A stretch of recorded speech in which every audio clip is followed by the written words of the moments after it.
on day 24 of chat with We're Chris and on, Pat. yep. I always say the day with a lot of passion, but we're on day 24. It's pretty cool. Amazing. And we're having to do this kind of an impromptu style because we have to get our video in, but we're also in the middle of other things.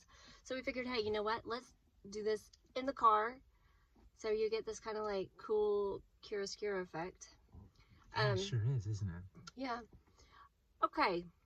Today is a funny story. We figured we've told you a little bit about, our where we came from, like our origin story, and Pat thought you might enjoy one of our funnier moments that is only funny in like retrospect because it really wasn't funny at the time.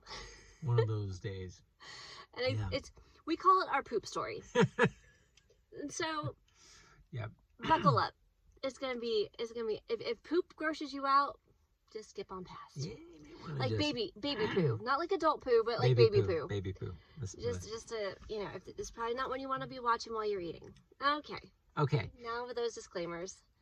Yep. So we have to set the stage. Early in our marriage, I had finished pretty much my 4 years in active duty, Air Force, and we went on terminal leave to Germany, and where my parents were stationed at the time.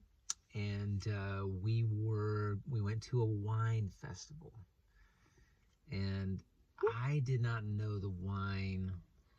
I didn't know that they were going to fill the wine. So if anyone has not been to a wine festival in Germany, which I'm assuming there's a big chance most people have not, they have wine glasses that are about yay tall. Okay, they're not like little dainty wine. I mean, they do have those too, but the wine festival we went to in Germany was like, they did not mess around with their size. Yeah. They were not afraid to fill it up.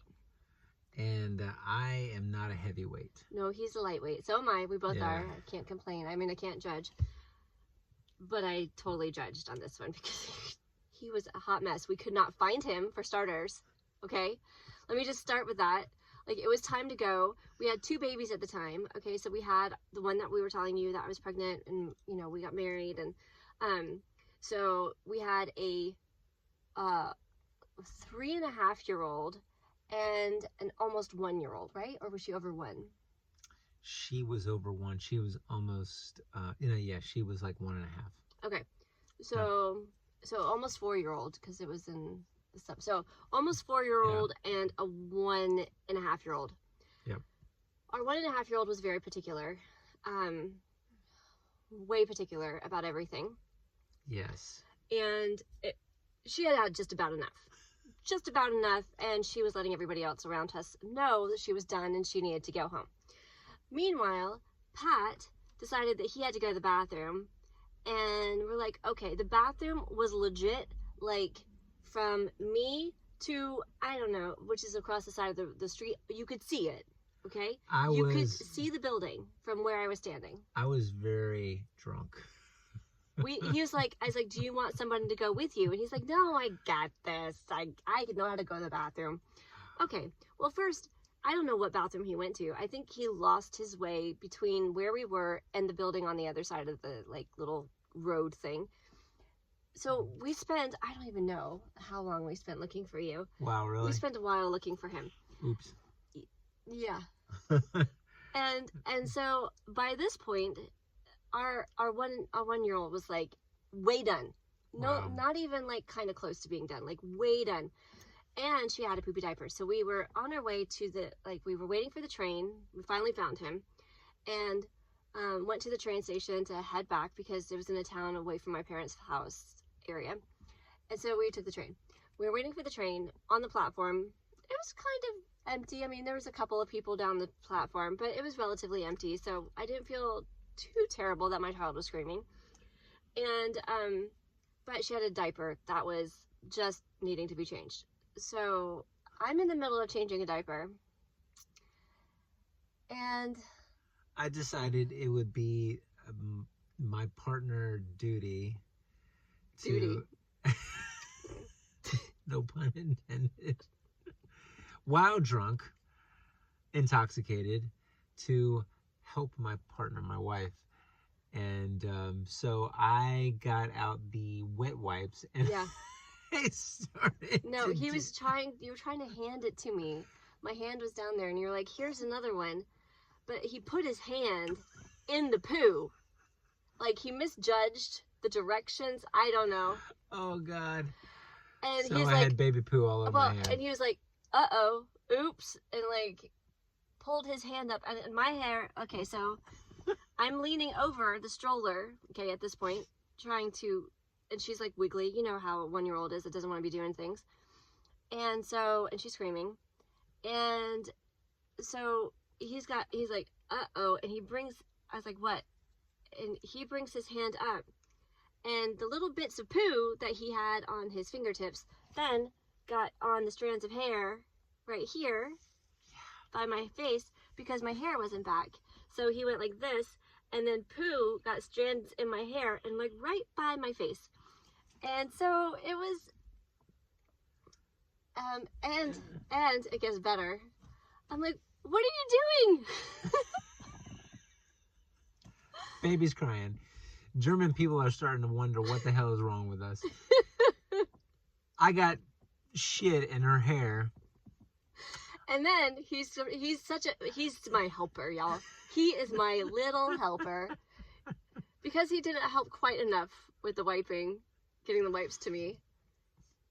Do you remember what you did next? I think I tried to get the poo out of your hair. You did. With like the wet wipe or what? You just tried to get it. You're like, "Oh, I could get it," and you tried to get it, and then you smeared it all the way down my hair. And by now her mother No, my mom is useless because she's laughing. She's about to wet herself. She's crying so bad. Laughter. And so I'm like, "This isn't funny," because it's like now swinging in my face. I'm really back then. I'm really sorry. It's a great story. So Needless to say, I finished doing the diaper with the doo-doo hair swinging around my face, and I take a wet wipe, clean it out the best I can, tuck it back. Yeah. And also the train has started coming. I should have added that to the mix because by that point also the train was down the track and we could see it. Right. And so we had to really hustle and get all that done. We made it. Yeah. We made it out alive, and no children were harmed in the making of that funny story. But man, that was crazy. It was so stressful. And he was like, "I'm so sorry." And to add more salt to the wound, like when after I got shit in her hair, I started laughing. Yeah, you did. I was the only one not laughing. Well, okay, I shouldn't say that because my dad was blissfully ignorant of anything that was happening. He was down the platform a little bit with our other child, waiting for the train, which was actually really helpful to not have her in the midst of all of that. Yeah. But that's our poo story. Ooh, man. It does make us laugh every time we talk about it, though. Yeah. It's a good one. So I'm curious. Has any wine festivals or poo stories happened in your world? Yeah. Can you top that one? That's a hard one. The hard one to top. I dare you. Let us know in the comments because I want to see if anyone else has like a crazy poo story. Or I can't be the only one. Maybe something similar. It doesn't have to be poo. Oh, we have so many. Yeah. We have so many. Anyway. All right. We'll talk again tomorrow. Yep. And I hope you had a good laugh out of that one too, at my expense. All right, y'all. Talk again tomorrow. Talk again tomorrow. Ciao. Ciao.